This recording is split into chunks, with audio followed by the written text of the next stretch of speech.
Yeah, so I've added some new people to the program, and then with obviously starting off my own facility, Baker's factory, which is finally allowing me to try and have all the pieces of the pie instead of just the training, but also trying to elevate the riding process, which is huge in the training.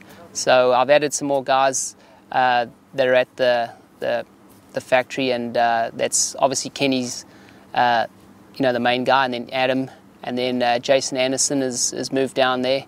Marvin Muskin has also moved in, so I feel like I've got a good group. And then Ryan Dungy is not full-time down there with me because he obviously has his own place that he rides at, but he will be, joining in with the program to give him some structure, and then also he'll be coming down there for periods of riding and training. So I feel like I've got a really good group of guys, very professional, very motivated.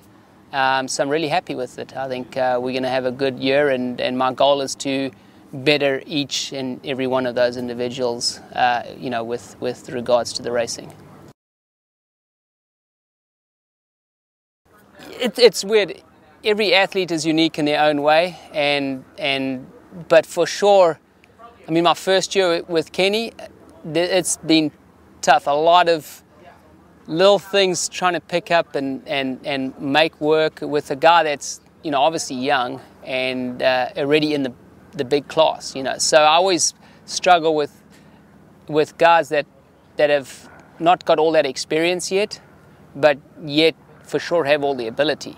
So I think balancing that out has been not easy, and learning a lot as we go, and making sure that we're working together well enough to make the progress that is needed. So we're definitely getting there, but there's been some tough times, and also some really good times. And obviously with him finishing off the outdoor championship, that was rewarding after knowing how much went into that, for sure.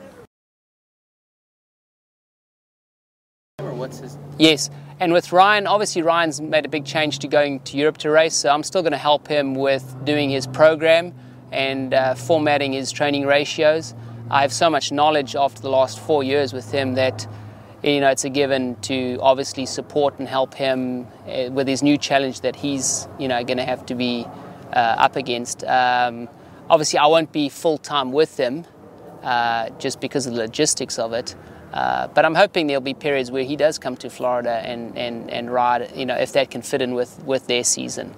But overall, on all the training and ratios and that, I'm helping him, and obviously his teammate Tyler Rattray, to kind of putting a plan together that benefits both of them in order for both of them to help each other. So that's the plan, and I think if it's followed and everything goes well, it should be really good. What do they do? Well, and that's the thing.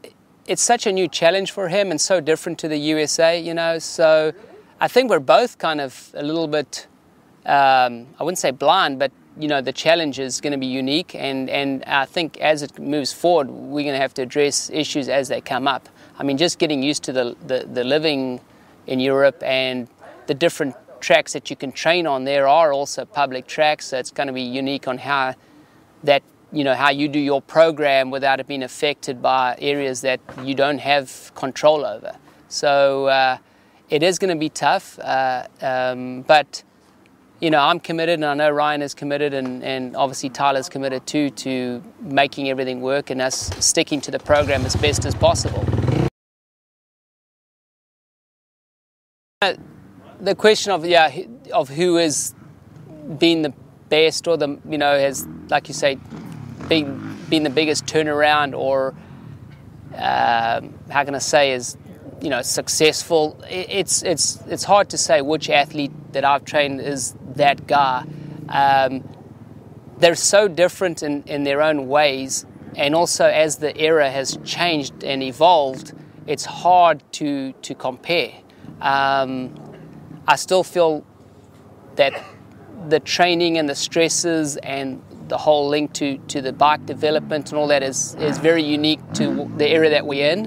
But I'd have to say, I mean, obviously I started with Ricky, and I was with him the longest. Just over 7 years with him until he retired. So I'd always have to say that was very special, because that was the roots of everything. and what he accomplished was amazing, and I'll always respect that as something phenomenal. But going forward, I've had such, I've been blessed to have such good guys that I've put my program, into their deal, and had their commitment. And I think it is like a team deal, where they've got to listen to you, and they've got to trust you with what you're telling them.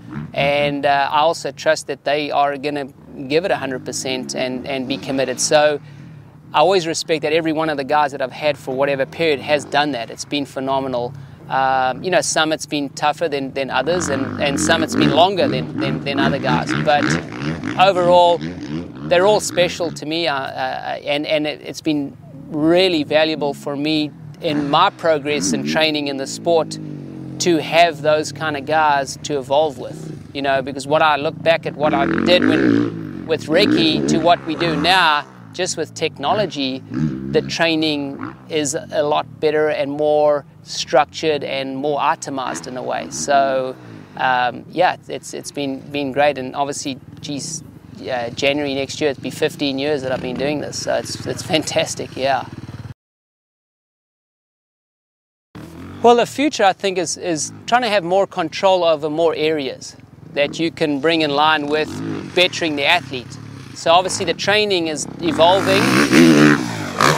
I think we have a lot more better, just the software and training equipment with Polar alone, and measuring power and lactate and all the things that make the training easier to monitor has all evolved.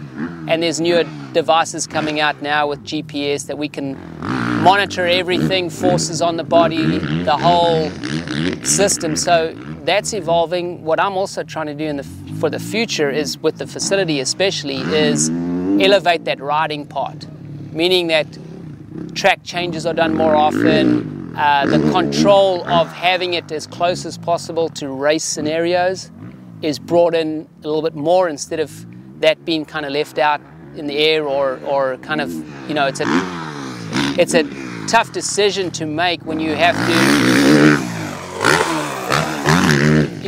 want to try and make it better, but you're also on a budget and you're trying to, so all these little areas, I think that ideally what I would like to see is your one-stop place where the athlete can come and have the best tracks to ride on, have the most changes to those tracks to suit his weaknesses to make that better. And then obviously the training, everything in one area, so that the logistics of it is made a lot easier.